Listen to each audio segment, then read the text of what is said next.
lamang, Panginoon, ang pupurihin namin, O God. Sabi nga po sa salita ng Diyos sa Efeso 2 verse 8 to 9, sapagkat sa biyaya kayo'y naligtas sa pamamagitan ng pananampalataya. Amen po ba doon? Naligtas po tayo sa pamamagitan ng pananampalataya natin kay Lord. At ito'y hindi sa inyong sarili. Ito'y kaloob ng Diyos. Amen? Amen. Hallelujah. So, yun po. Kaloob ng Diyos, Panginoon. Hallelujah.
Pupurihin ka sa awit, itataas ang aking tinig, itatanghal sa buhay ko'y tanging ikaw, O Diyos.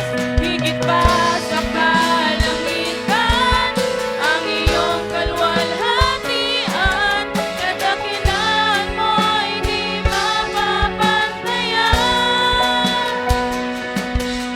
Pupurihin ka sa awit, itataas ang aking tinig, itatanghal sa buhay ko'y tanging ikaw, O Diyos. Higit pa sa kalangitan, ang iyong kalwalhatian, kadakilaan mo'y di mapapantayan. Jesus, sa'yo ang kapurihan, kalwalhatian ngayon at magpakailanman.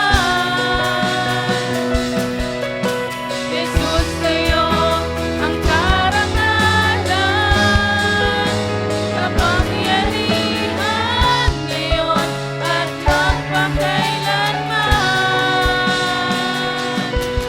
Pupurihin ka sa awit, itataas ang aking tinig, itatanghal sa buhay ko'y tanging ikaw, O Diyos. Higit pa sa kalangitan, ang iyong kalwalhatian, kadakilaan mo'y di mapapantayan. Jesus.